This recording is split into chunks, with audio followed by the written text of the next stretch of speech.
Assalamualaikum warahmatullahi wabarakatuh. Waalaikumsalam warahmatullahi wabarakatuh. Bismillahirrahmanirrahim. Alhamdulillahi rabbil alamin. Wabihi nasta'inu ala umuri dunya waddin. والصلاة والسلام على أشرف الأنبياء والمرسلين سيدنا ومولانا محمد وعلى آله وأصحابه المجاهدين الطاهرين أما بعد. Saudara-saudara kaum muslimin rahimakumullah. Di dalam surah Al-Ankabut ayat 2, Allah subhanahu wa ta'ala memberikan peringatan. Ahasiban nasu ayyutraku ayyakulu amanna wa hum la yuftanun. Adakah manusia menyangka bahwa mereka akan dibiarkan saja mengucapkan amanna, dibiarkan saja mengatakan kami beriman kepada Allah, wa hum la yuftanun, padahal mereka belum diuji lebih dahulu. Ini berarti apabila seseorang sudah berani mengatakan amanna, kami beriman kepada Allah, maka hendaklah ia bersiap-siap untuk menghadapi ujian. Setelah ujian datang, barulah akan nampak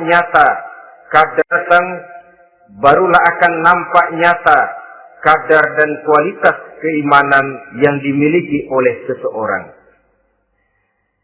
Timbul pertanyaan, mengapa orang yang beriman yang justru diuji oleh Allah Subhanahu wa ta'ala?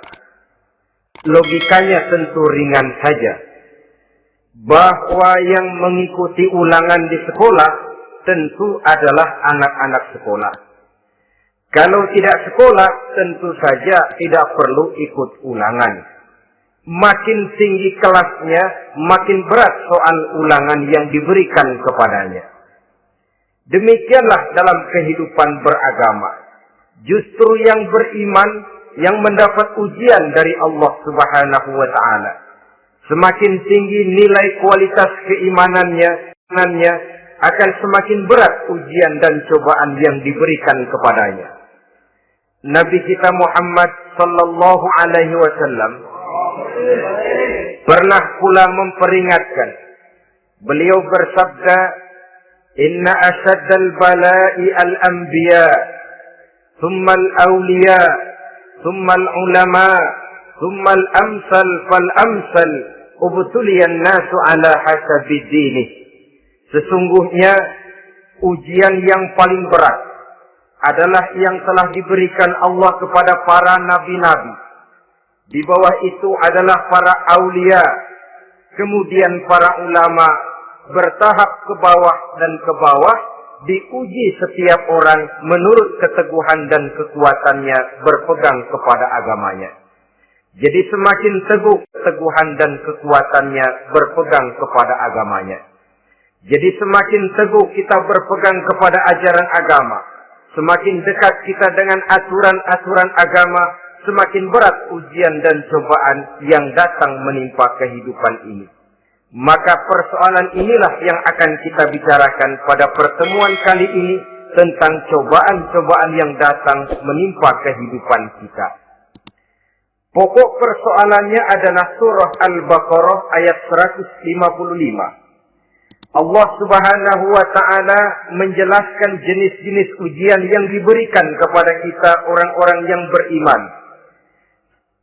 Dalam Al-Baqarah 155 itu, Allah Subhanahu wa ta'ala menjelaskan, وَلَنَبْلُوَنَّكُمْ بِشَيْءٍ مِّنَ الْخَوْفِ وَالْجُوعِ قَالُوا إِنَّا لِلَّهِ وَإِنَّا إِلَيْهِ رَاجِعُونَ.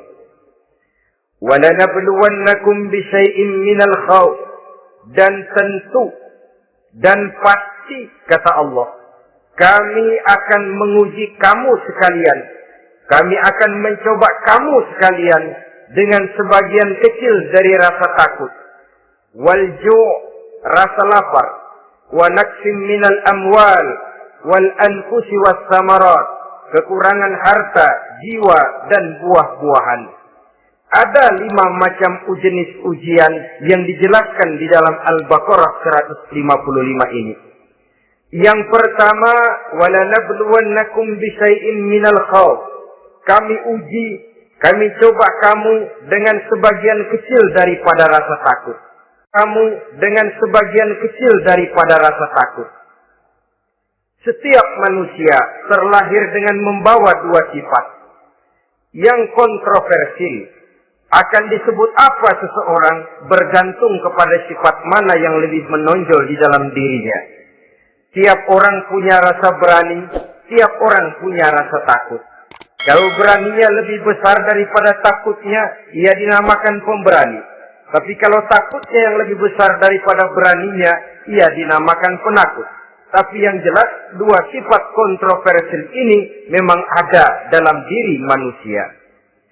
Akan diuji kamu sekalian dengan sebagian kecil daripada rasa takut. Takut yang kadang-kadang tidak beralasan. Yang kaya takut jatuh miskin, yang punya jabatan takut beralasan dan menimbulkan kegelisahan di dalam kehidupan. Mari kita lihat dampak yang ditimbulkan oleh rasa takut ini. Ada orang kaya yang takut jatuh miskin. Akibat rasa takutnya ini, pertama, ia menumpuk-numpuk harta sebisa-bisanya dengan menghalalkan segala macam cara. Tidak peduli halal haram, tidak ngerti hak batil, tidak tahu hak dan pantas dan ma'ruf munkar atau tercela.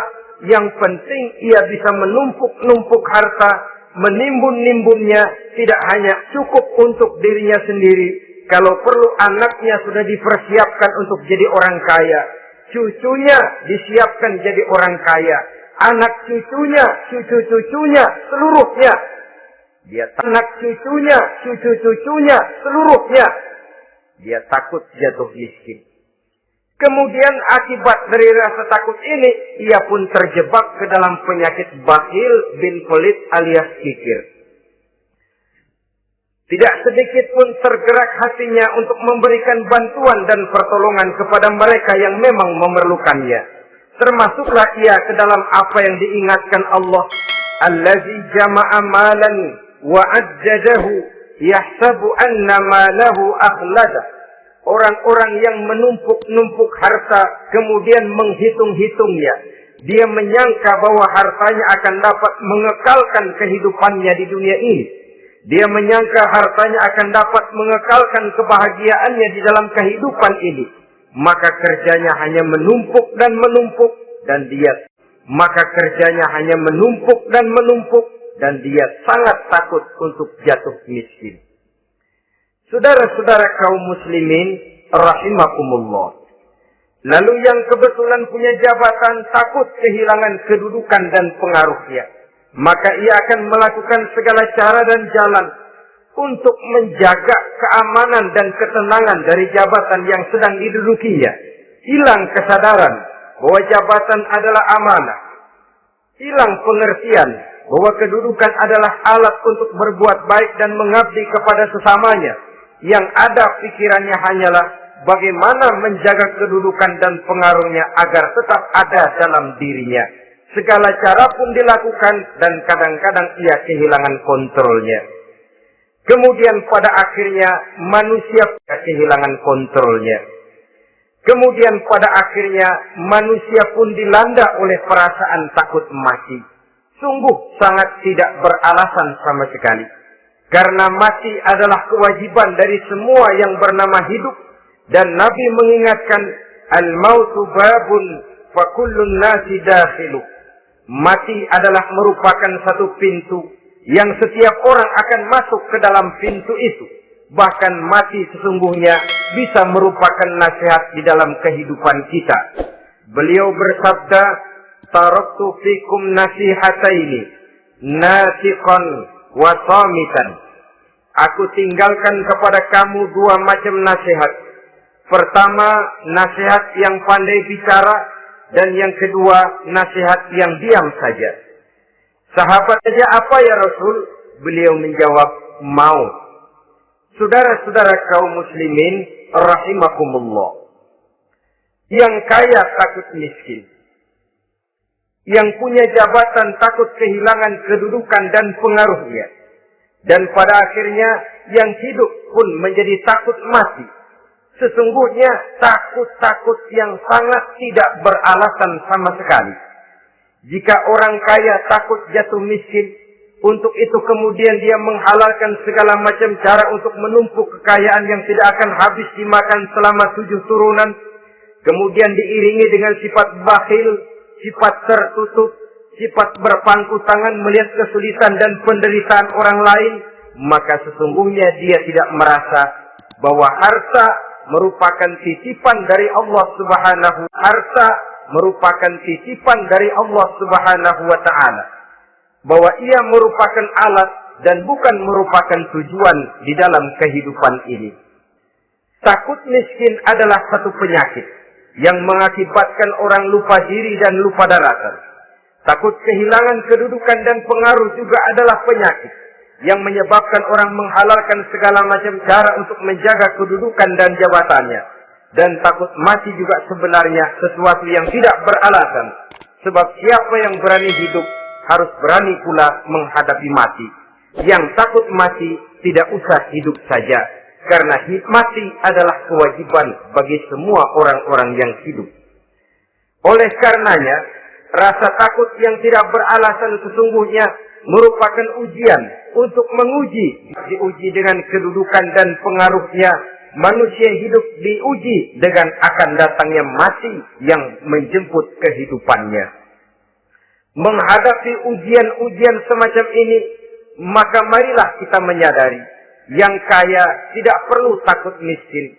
Dari Allah harta itu datang, kepada Allah harta itu akan kembali. Yang punya kedudukan dan pengaruh tidak usah takut kehilangan kedudukan dan pengaruhnya, karena jabatan sesungguhnya merupakan amanah dari Allah Subhanahu wa ta'ala yang harus digunakan dan dianggap sebagai kesempatan untuk berbuat kebajikan sebanyak-banyaknya. Saudara-saudara kaum muslimin rahimakumullah, ini bagian pertama dari ujian-ujian yang ada dalam Al-Baqarah 155 banyaknya. Saudara-saudara kaum muslimin rahimakumullah, ini bagian pertama dari ujian-ujian yang ada dalam Al-Baqarah 155. وَلَنَبْلُوَنَّكُمْ بِشَيْءٍ مِّنَ الْخَوْفِ, kami akan uji, kami akan coba kamu dengan sebagian kecil daripada rasa takut. Takut yang kadang-kadang saya katakan sekali lagi sangat tidak beralasan. Akibatnya bisa menimbulkan gejala-gejala yang aneh di dalam kehidupan kita. Saudara-saudara, yang kedua, walju, akan kami uji kamu dengan rasa lapar. Kelaparan belum tentu identik dengan kemiskinan. Bahkan di dalam surah An-Nahl ayat 112 Allah memberikan contoh yang sangat nyata dan jelas. وَضَرَبَ اللَّهُ مَثَلًا قَرْيَةً كَانَتْ آمِنَةً مُطْمَئِنَّةً يَأْتِيهَا رِزْقُهَا رَغَدًا مِنْ كُلِّ مَكَانٍ فَكَفَرَتْ بِأَنْعُمِ اللَّهِ وَأَذَاقَهَا اللَّهُ لِبَاسَ الْجُوعِ وَالْخَوْفِ بِمَا كَانُوا يَصْنَعُونَ. Allah memberikan contoh bagaimana keadaan satu negeri yang makmur, aman, tenang, tentram. Rezekinya datang dari segala arah. Fakafarat bi an'umillah, tapi sayang sekali penduduknya kufur dengan nikmat yang diberikan Allah Subhanahu wa ta'ala kepada mereka. Akibatnya fa'azaqahallahu libasal ju'i wal khawf, Allah timpakan kepada mereka utan bima kanu yasnaun, sebagai akibat dari apa yang telah mereka lakukan. Marilah kita melihat contoh dalam Al-Quran ini untuk mengadakan introspeksi di dalam diri dan kehidupan kita masing-masing. Adalah satu keberuntungan bahwa kita sebagai manusia dijadikan Allah sebagai khalifahnya di permukaan bumi ini, yang ditugaskan untuk membudidayakan alam, mengelola dan mengambil manfaatnya bagi sebesar-besar manfaat di dalam kehidupan kita.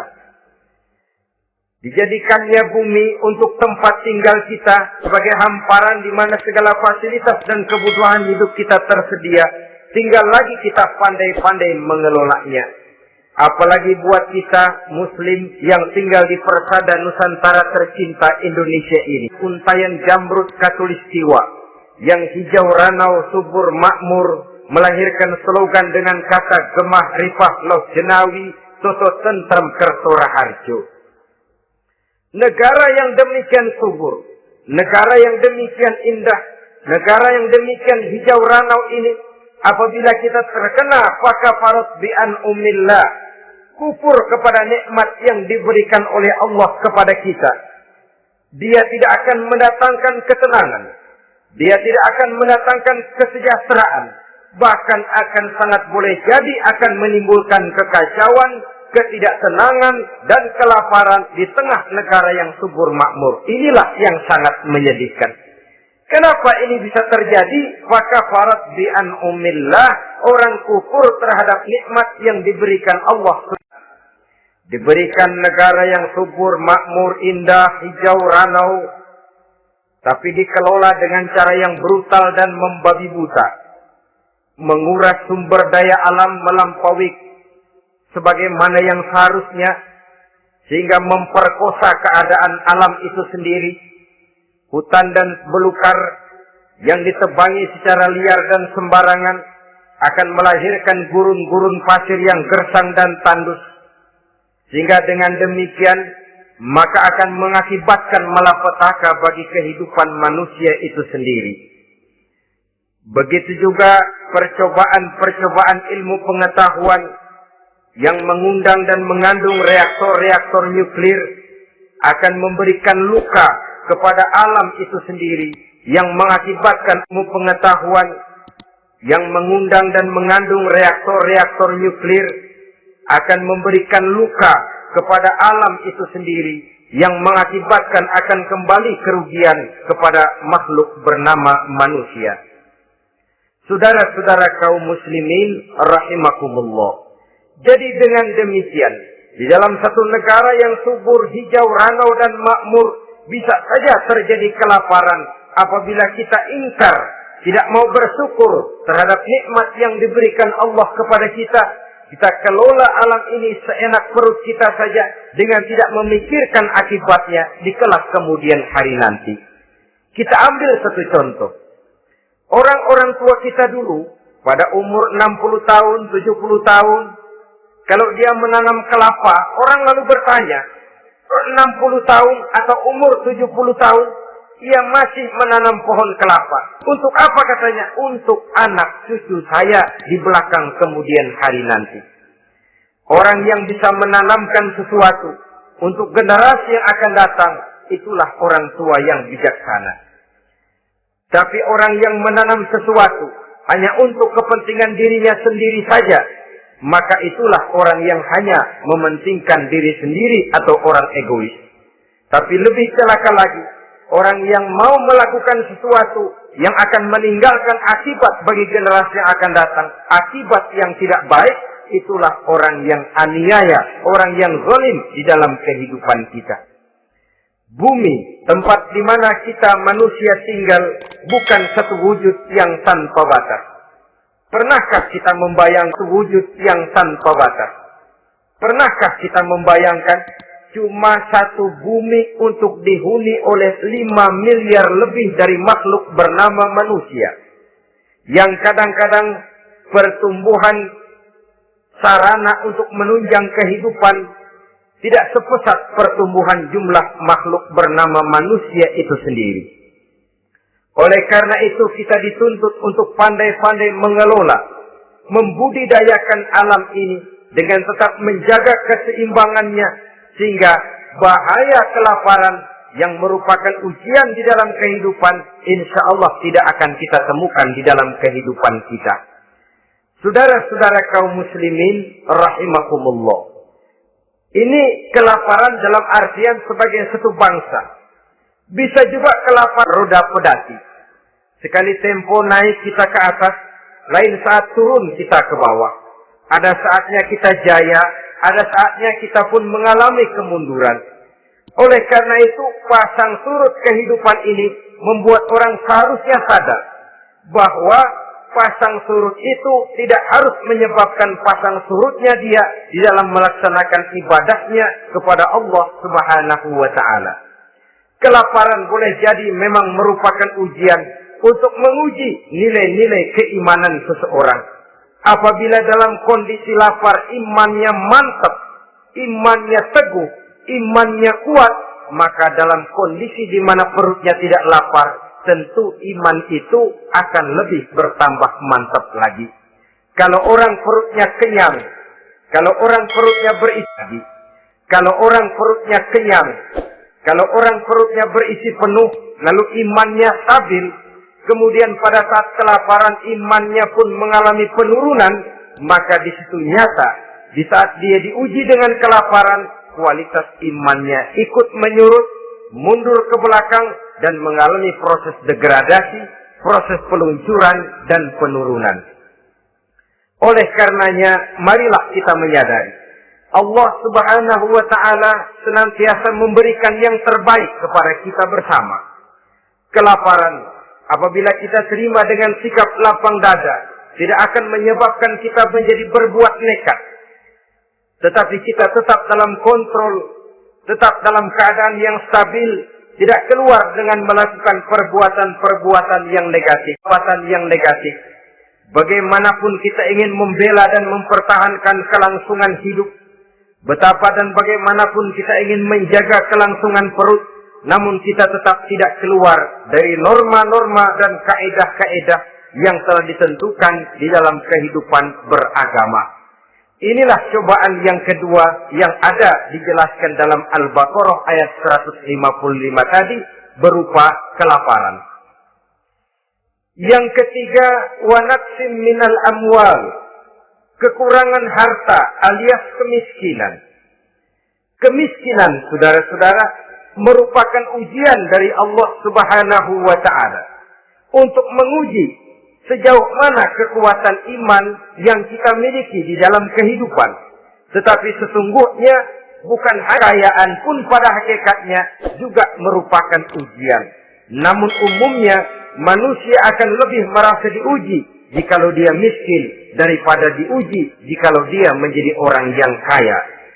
Pada sisi lain kenyataan mengatakan banyak orang lulus ketika diuji dengan kemiskinan, tetapi gagal berantakan setelah diuji dengan kekayaan.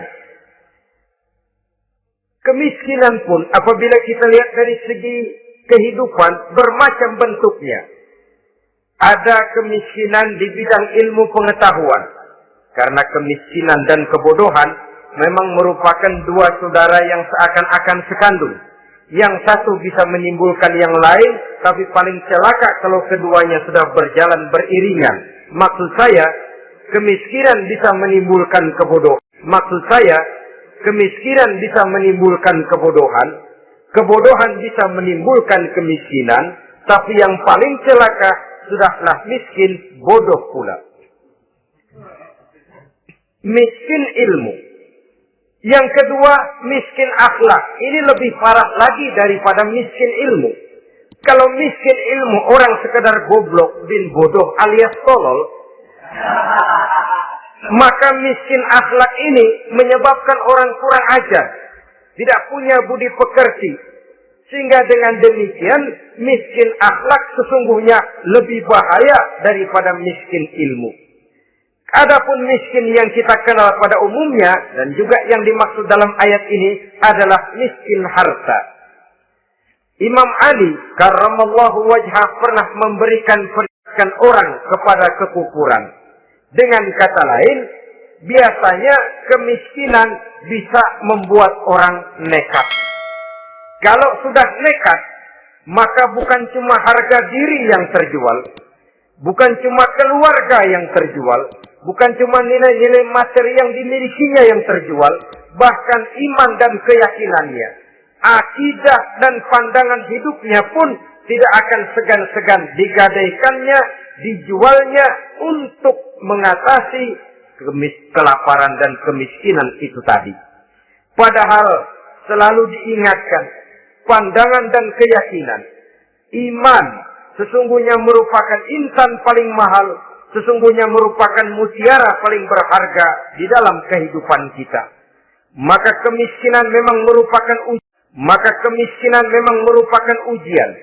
Banyak orang yang kebal berhadapan dengan segala macam cobaan, tapi pada saat diuji dengan kemiskinan, ia tidak tahan diri, ia tidak sanggup menjaga dan mempertahankan akidahnya, maka akidah yang cuma satu-satunya pun ikut terjual juga adanya. Saudara-saudara kaum muslimin rahimakumullah, mari kita menelusuri bahwa sesungguhnya Nabi menyatakan, ajaban li amril muslim, inna amrahu kullahu lahu khair. Aneh kata Nabi, aku heran kata Nabi, urusan orang Islam ini sesungguhnya semuanya baik. Baik bagaimana? Itu juga baik. Jadi kaya bagi orang Islam baik, miskin bagi orang Islam juga baik. Kalau dia kaya, dia kan bisa berkata, alhamdulillah saya kaya, mudah-mudahan harta ini bisa menunjang ibadah saya kepada Allah Subhanahu wa Ta'ala. Baik. Kalau dia miskin, dia juga berkata, alhamdulillah saya miskin, mudah-mudahan di akhirat nanti pemeriksaannya tidak lama-lama seperti orang kaya. Ya kalau melarat yang mau diperiksa apaan? Memang nggak punya apa-apa. Yang kaya boleh jadi pemeriksaannya rada seret, banyak sikutannya. Saudara-saudara kaum muslimin, dua persoalan ini baik kalau kita tidak salah terima. Mana yang rada seret, banyak sikutannya. Saudara-saudara kaum muslimin, dua persoalan ini baik kalau kita tidak salah terima. Mana yang lebih baik? Tentu yang lebih baik menjadi orang kaya yang bersyukur. Dan itu memang wajar. Kaya, syukur. Miskin, sabar. Yang luar biasa kalau mau tahu, miskin, syukur. Kalau kaya, syukur memang mestinya. Miskin, sabar. Ya mestinya lah, miskin kagak sabar mau kemana? Tapi yang luar biasa sesungguhnya, miskin, syukur. Syukur bagaimana? Ya seperti saya katakan tadi. Alhamdulillah, mudah-mudahan di akhirat nanti pemeriksaannya tidak lama seperti orang yang kaya. Sehingga kata Nabi, setiap persoalan miskin baik, kaya baik, asal orang tidak salah terima. Tapi sebaliknya, kalau salah terima, kaya lupa diri, miskin lupa daratan. Pada posisi di mana dia sebenarnya tidak bisa menerima kenyataan dengan baik, akhirnya kehilangan kontrol. Saudara-saudara kaum muslimin rahimakumullah. Karena itu pada pertemuan kali ini saya ingin mengajak kita bersama. Marilah kita menyadari betapapun kemiskinan yang datang menimpa, seluruhnya merupakan ujian yang datang dari Allah untuk menguji nilai-nilai keimanan kita. Jangan iman itu berubah, jangan akidah itu bergoyah, jangan keyakinan dan pandangan hidup itu tertukar dengan keyakinan dan pandangan hidup lainnya. Bahkan dalam kemiskinan, orang biasanya menemukan diri dan kepribadiannya.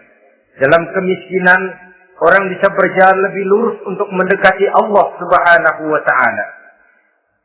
Sesungguhnya kemiskinan bukan merupakan sesuatu yang harus kita takuti, apalagi kalau ia memang merupakan ujian. Kemiskinan yang merupakan ujian adalah kemiskinan yang akan berakhir dengan kebaikan. Saudara-saudara kaum muslimin, tapi jangan lupa membicarakan pokok persoalannya. Ini kalau kemiskinan menimpa orang-orang yang beriman, itu yang ujian. Kalau nggak beriman, melarat, bukan ujian, persekot. Gimana? Nah, begini saudara-saudara. Dalam agama itu ada yang disebut nikmat, ada yang disebut istidraj. Kalau nikmat itu hanya diberikan kepada hamba-hamba yang beriman. Kalau istidraj itu diberikan kepada siapa saja yang mau berusaha. Tidak soal dia beriman atau tidak. Tidak soal dia mau bersujud atau tidak. Asal dia berusaha, dia dapat. Itu yang dinamakan istidraj. Seperti orang mancing ikan, mesti diberikan umpan. Setelah umpan itu dimakan, tidak langsung ditarik, tapi diulur dulu. Sampai kira-kira mata kail itu nyangkut di leher si ikan, baru diangkat ikan itu ke atas. Dan sampai di atas, kita bisa maklum nasib ikan tadi. Bisa digetok, bisa dibakar kail itu nyangkut di leher si ikan, baru diangkat ikan itu ke atas. Dan sampai di atas, kita bisa maklum nasib ikan tadi. Bisa digetok, bisa dibacok, bisa digoreng, bisa dipepes, tapi yang jelas nasibnya merana. Maka kalau ada orang makin jauh dari agama, makin kaya, makin tidak mau sholat, makin berlimpah hartanya. Saudara tidak usah heran, cukup dalam hati saja, ikan lo. Jangan keras-keras, marah dia.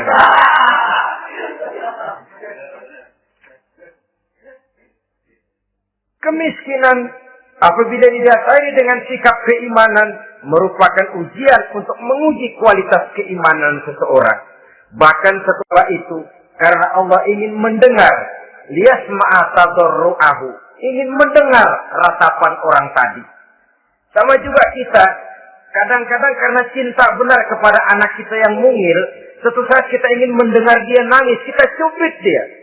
Bukan karena gemes, bukan karena benci, ingin mendengar nangisnya kok indah begitu. Saudara-saudara kaum muslimin rahimakumullah.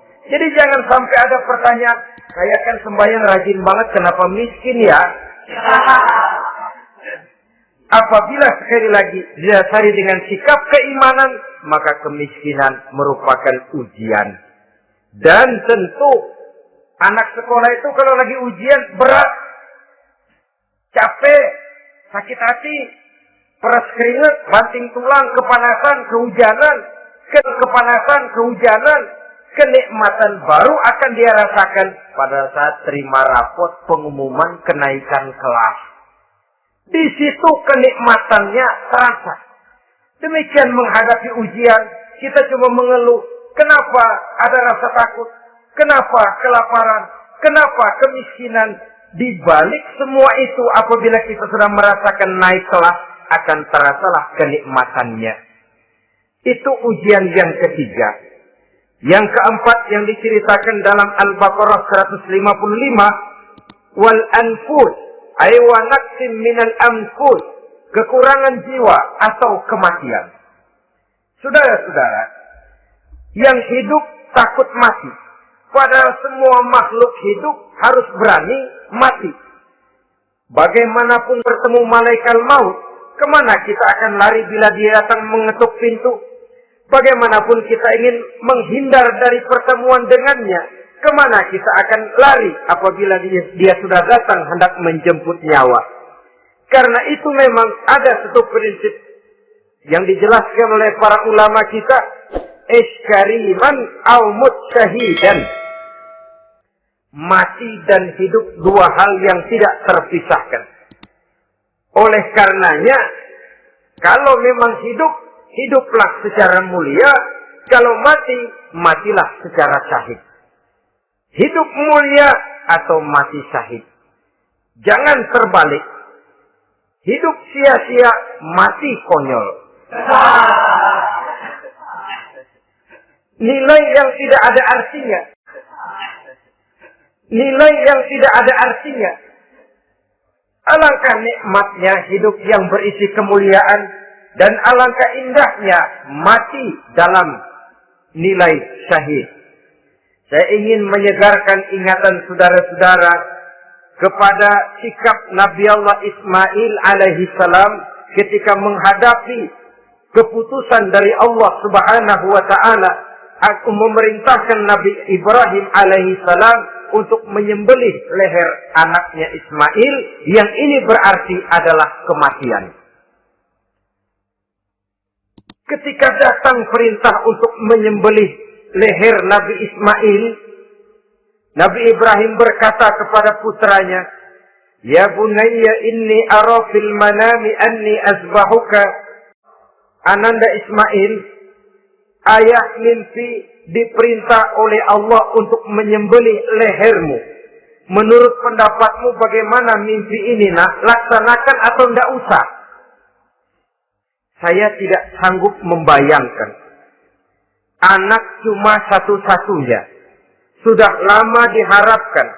Si buah hati belahan jantung pelanjut cerita penerus sejarah. Ketika anak ini sedang lucu-lucunya, turun perintah untuk menyembelihnya. Ya, kalau anak kita banyak, turun perintah potong leher anakmu, mungkin kita bisa pilih yang mana yang rada bandelan nih.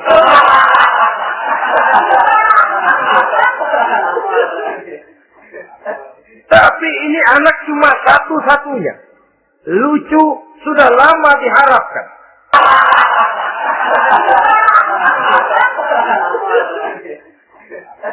Tapi ini anak cuma satu-satunya.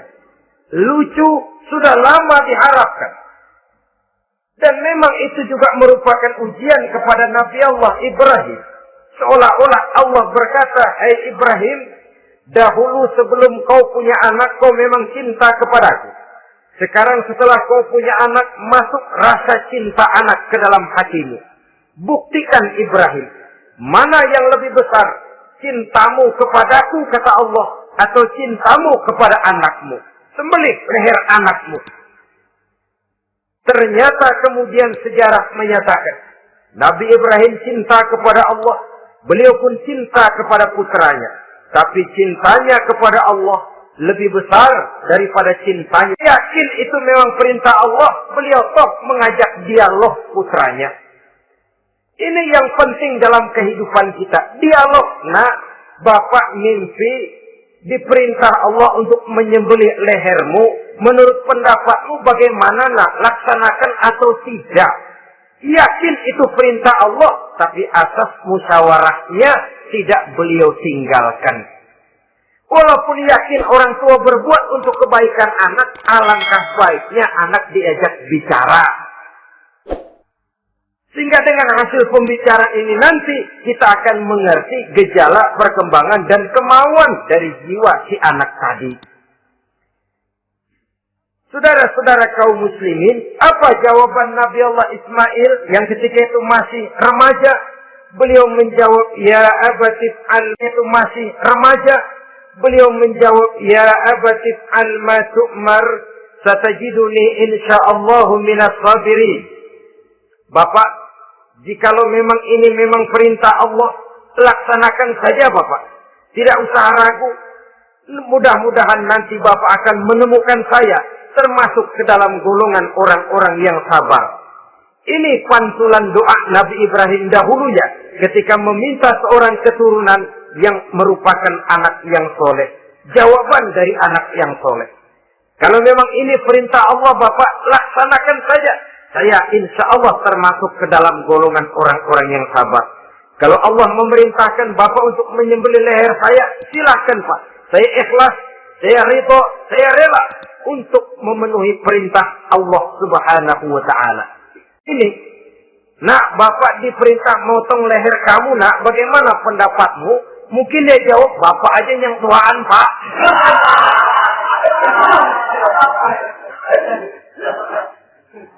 Saudara-saudara kaum muslimin rahimakumullah. Jadi prinsip ini gugur memenuhi panggilan Allah.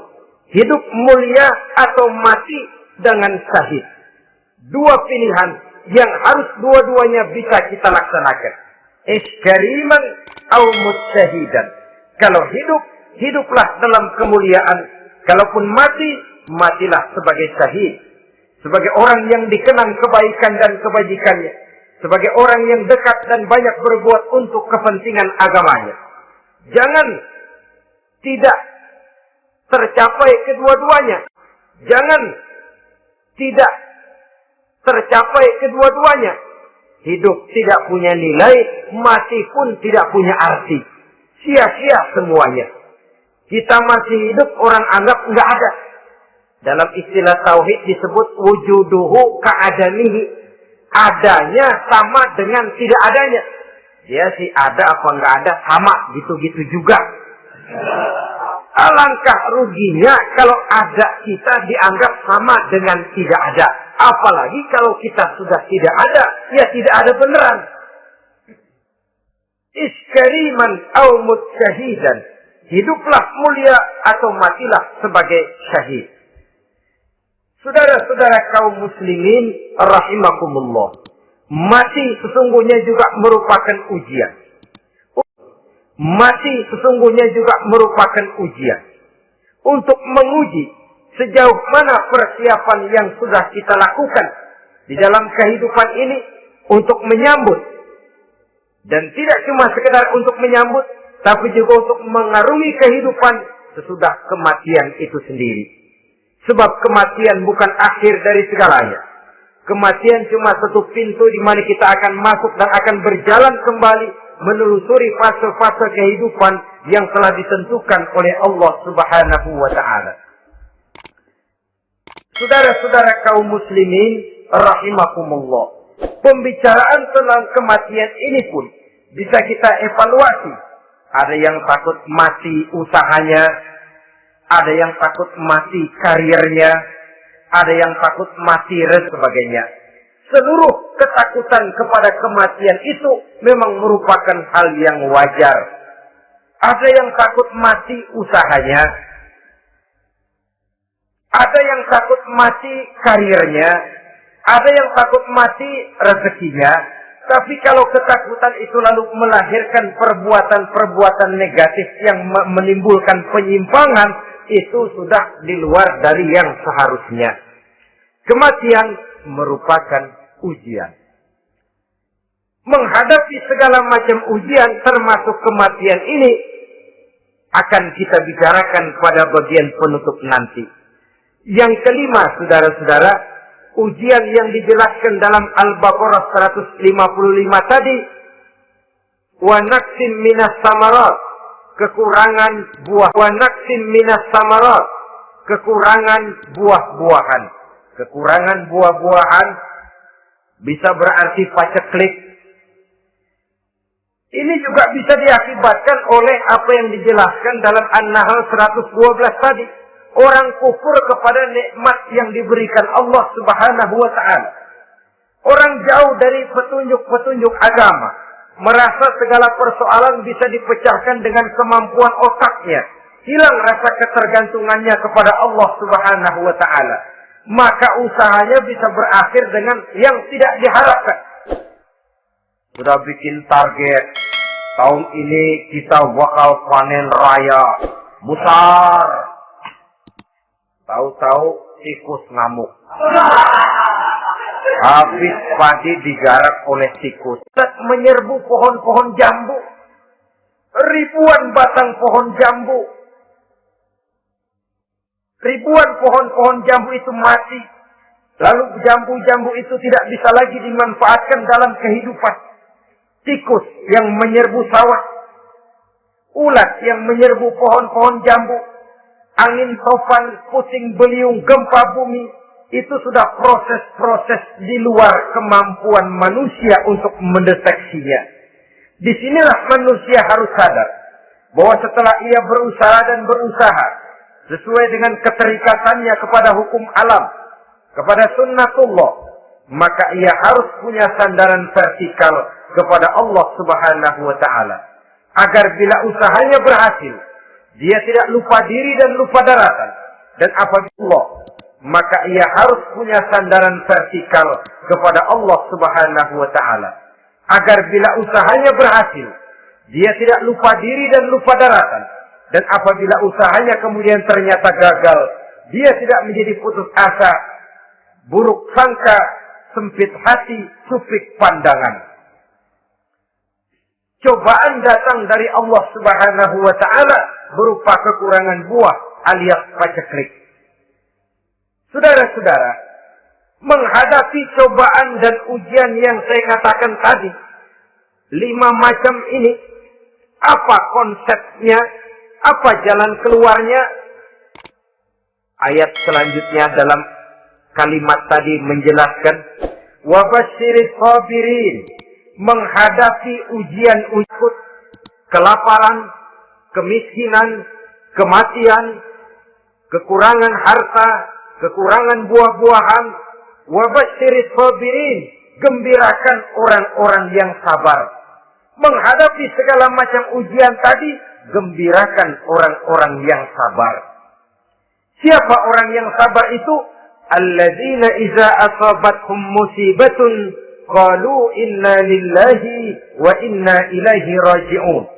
Yaitu orang-orang yang apabila menghadapi ujian, ditimpa musibah, mereka berkata, sesungguhnya kami berasal dari Allah, dan sesungguhnya kepada Allah pula kami akan kembali. Bukan cuma sekedar ucapannya, tapi penghayatannya kepada filsafat yang terkandung di dalam kalimat itu tadi. Lipstick. Jadilah dia semacam dekorasi.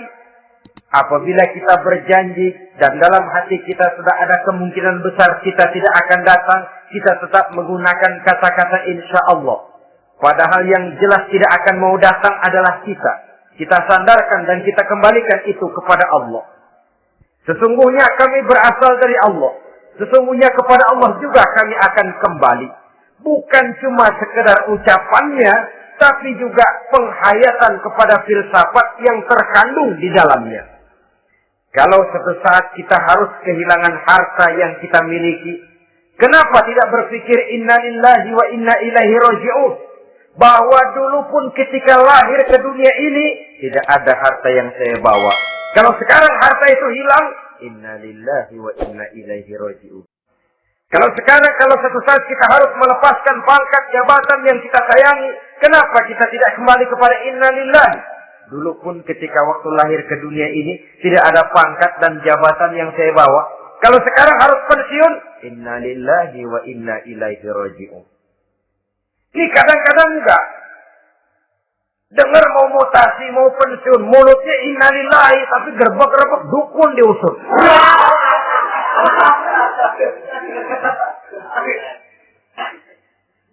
Keluarganya meninggal, mulutnya inna lillahi, tapi nangisnya tetap nggak mau berhenti. Bukan cuma sekedar ucapannya, tetapi penghayatan kepada nilai dan filsafat yang terkandung di dalam kalimat inna lillahi itu. Sesungguhnya segalanya saja berasal dari Allah. Segalanya saja akan kembali kepada Allah Subhanahu wa taala. Kalau ini yang kita jadikan landasan, maka sesungguhnya menghadapi berbagai ujian ini, kita tidak akan salah tingkah. Tidak akan salah tingkah, tidak akan salah sikap. Kalau sudah ini dasar dan fondasi yang menjadi landasan tempat di mana seluruh cobaan datang bertumpu, segalanya datang dari Allah, segalanya akan kembali kepada Allah, maka betapapun bertumpu ujian datang menimpa, rasanya tidak akan lagi membuat kita goyah. Karena fondasi tempat kita berdiri sudah demikian kokoh dan kuatnya. Dan fondasi itu, inna lillahi wa inna ilaihi raji'un. Segalanya datang dari Allah. Segalanya akan kembali kepada Allah Subhanahu wa ta'ala. Maka akan tertuang ketenangan dan ketentraman. Jauh dari stres, jauh dari darah tinggi, jauh dari bingung, jauh dari rasa takut. Segalanya sudah kita kembalikan kepada Allah Subhanahu wa ta'ala. Saudara-saudara kaum muslimin rahimakumullah. Oleh karenanya, ini jalan keluar dan inilah orang yang sabar. Yaitu orang yang mengembalikan segala persoalan bahwa segalanya datang dari Allah, segalanya akan kembali kepada Allah. Bukan sabar dalam pengertian kita sehari-hari. Sabar, maaf ya, dalam pengertian kita sehari-hari biasanya, orang yang sabar yang gak banyak tingkah. Diam. Orang yang sabar yang gak banyak tingkah. Diam. Gak salah apa-apa, kepala dikelepak. Diam aja. Ente nggak salah apa-apa dikelepak diem ya. Gue lagi sabar, diem loh. Rasanya ini sih, kalau sabar macam ini yang kita punya, boleh jadi kita akan tertindas terus. Sebab itu, pada penghujung surah Al-Asr, Allah menggandengkan antara tawasau bil haq dengan tawasau bis sabr. Kebenaran dan kesabaran, dua hal yang memang tidak boleh terpisahkan satu dengan yang lain. Kalau kita benar, kita harus sabar. Kalau kita mau sabar, kalau kita benar, kita harus sabar. Kalau kita mau sabar, harus karena benar. Apabila kebenaran satu prinsip, maka kesabaran adalah satu strategi. Prinsip yang tanpa strategi bisa membuat kita tidak akan mencapai tujuan yang kita harapkan. Artinya, kebenaran tanpa kesabaran membuat kita mudah dipatahkan orang, tapi kesabaran tanpa kebenaran akan membuat kita diinjak terus oleh orang lain. Karena itu, kalau yakin kita benar, harus sabar. Kalau mau bersabar, harus karena benar. Dalam hal ini, sifat sabar yang dicontohkan oleh Rasulullah Sallallahu Alaihi Wasallam sungguh memang merupakan yang dihina. Sepanjang pribadi beliau yang dicaci maki, beliau biasanya bisa mengendalikan diri. Tapi kalau sudah agama masalahnya, maka beliau pun tidak segan-segan mencabut pedang maju ke medan perang. Bukan untuk memaksakan agama dan keyakinan, karena agama dan keyakinan memang tidak bisa dipaksakan. Tapi untuk menjaga, membela dan mempertahankan agama dari hinaan, cemoohan dan caci maki orang lain. Yang kita lakukan sebaliknya. Kalau pribadi kita yang dihina, marahnya 17 langit. Tapi kalau sudah agama dicaci maki orang, agama dihina orang, agama diremehkan orang, biarin dah, masih banyak ustaz. Cuma masalah ustazkah agama itu? Cuma masalah ustazkah agama itu? Cuma urusan kiaikah agama itu? Tidak. Agama itu urusan setiap pribadi muslim. Ya, dia jadi pengusaha. Ya, dia jadi pejabat. Ya, dia jadi seniman. Ya, dia jadi teknokrat. Ya, dia jadi ekonom. Ya, dia jadi pakar di berbagai bidang. Agama adalah masalah setiap kita. Kalau pribadi Nabi yang dicaci, pribadi yang dihina dan dicemoohkan orang, beliau mengendalikan diri. Tapi kalau sudah agama taruhannya, beliau tidak segan-segan cabut pedang maju ke medan perang. Sabar tapi pada tempatnya. Sabar tidak dalam artian diam, delohom, ayem-ayem, gelenggem, menunggu embun yang turun dari langit. Akhirnya, kalau sabar macam ini yang kita pakai, lapar terus dah. Emang giliran sakit sabar aja. Gak usah berobat, nanti juga waktunya baik. Sembuh. Mati terus dah.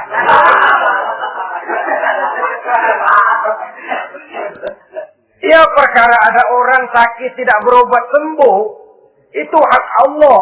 Tapi tidak boleh kita jadikan sandaran, apalagi kalau makom kita dengan Allah masih sedemikian jauhnya.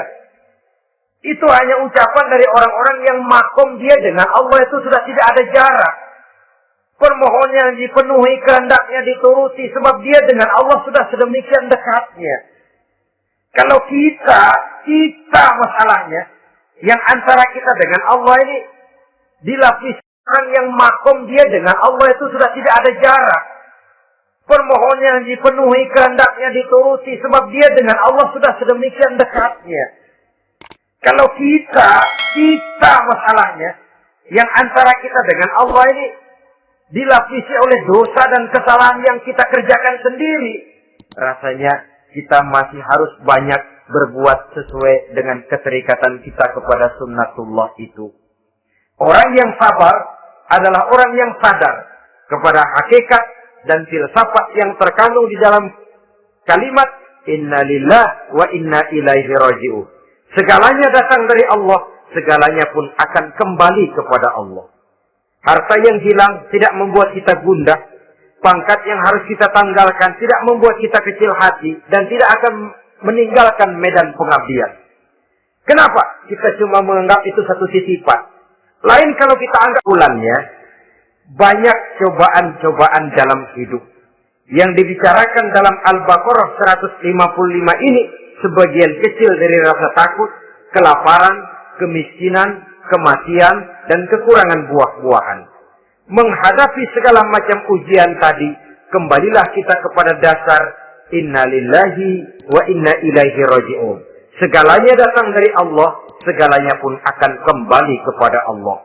Semoga dengan sikap ini, kita akan lapang dada menghadapi ujian dan akan semakin tangguh iman dan akidah kita menghadapi cobaan yang datang menimpa. Inilah pertemuan pada kali ini. Semoga ada manfaatnya. Terima kasih atas segala perhatian.